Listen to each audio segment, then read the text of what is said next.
Somewhere in my second year of electrical engineering, I found a way to battle through the stress, fatigue, and demotivation that comes with studying engineering. The light bulb literally switched.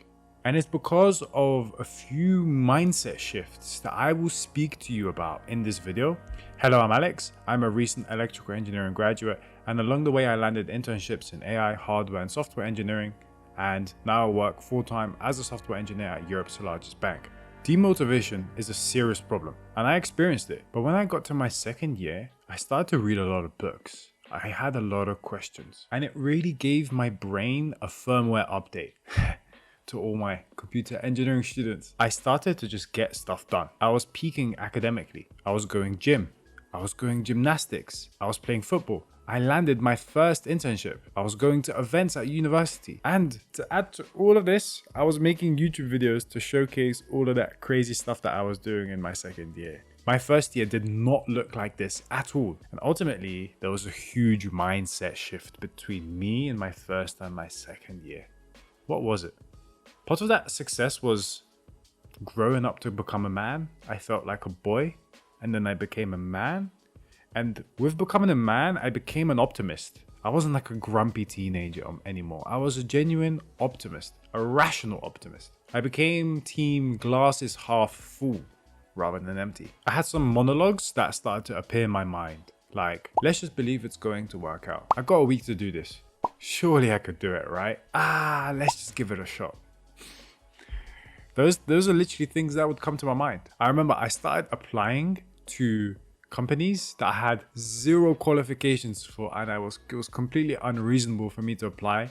Like, I remember applying to Neuralink as an electrical engineer because it was just like a dream job, and I just wanted to apply, even though I knew I was going to get rejected. But I had that optimism. Maybe you call it delusional. And by the way, I'm giving away my CV template for free. It landed me interviews at Google, Samsung, and ultimately my job at HSBC as a software engineer. So it's good. And you can grab it at alexgornik.com for free, link in the description. Yeah, so I started applying to crazy jobs. I started messaging people that I had no right to be in contact with.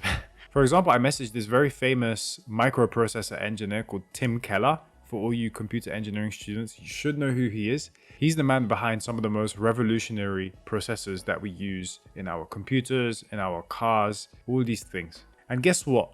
I went from watching this guy on a podcast to being like, maybe I can message him.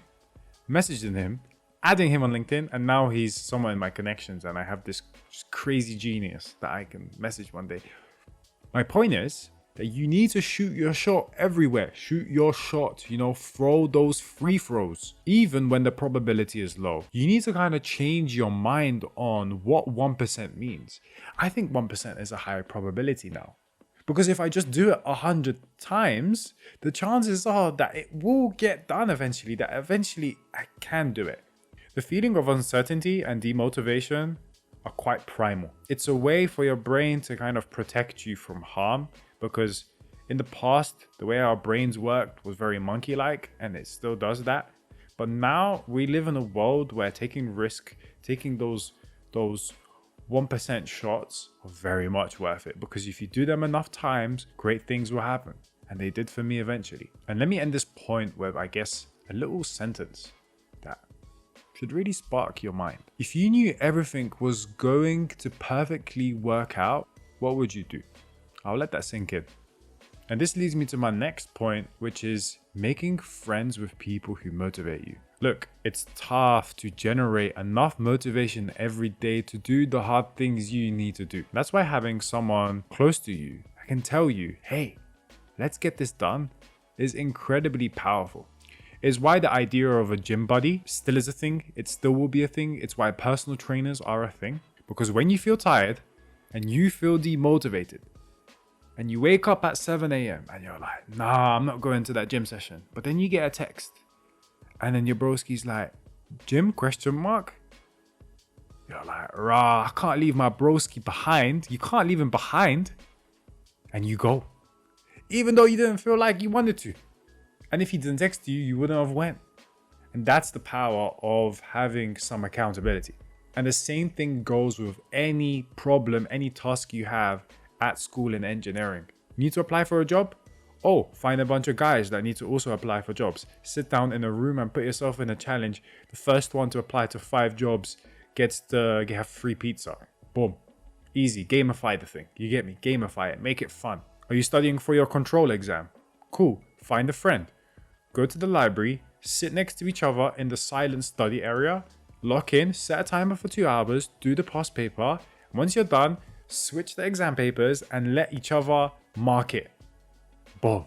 All of a sudden, you just become a weapon when you have the right people around you. So don't fault yourself if things are not happening the way you are.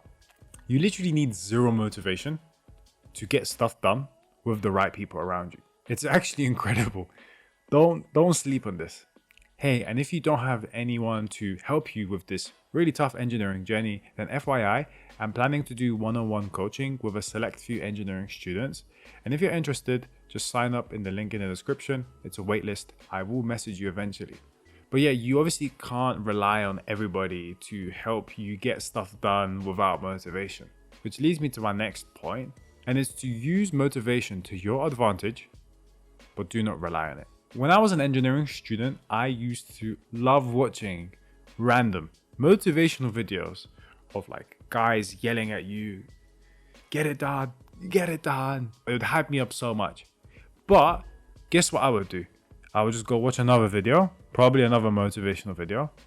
And then I would watch another video on the best 5 places to eat pizza in Naples, Italy.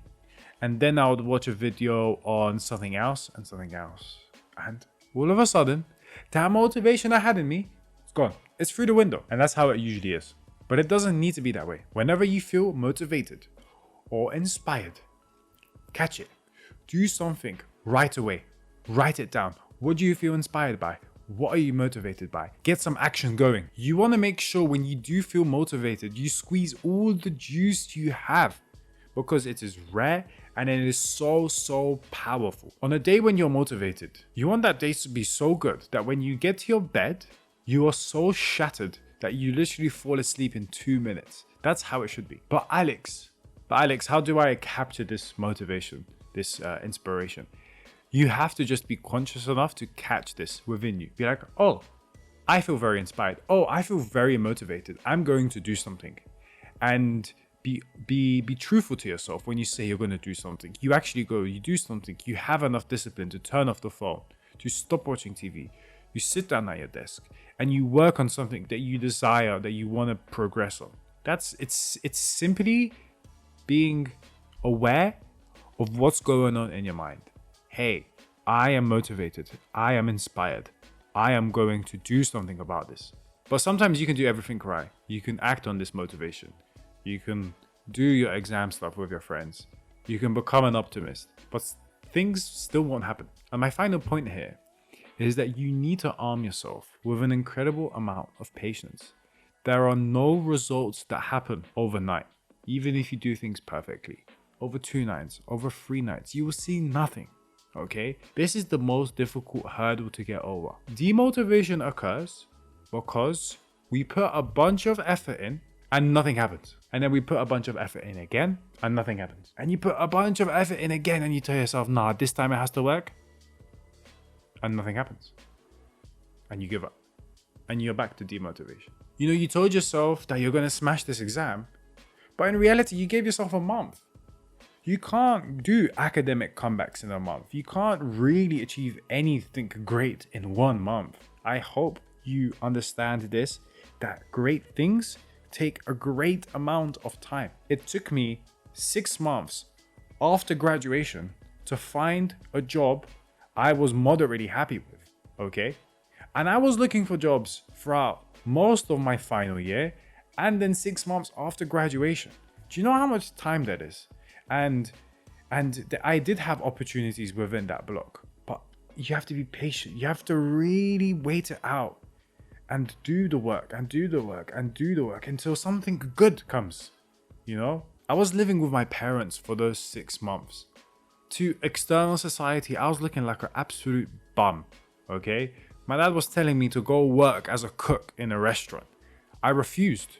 I was like, I'm going to wake up every day, and I'm going to work on this, and I'm going to work on this. And I'm just not going to stop. I'm not going to give up.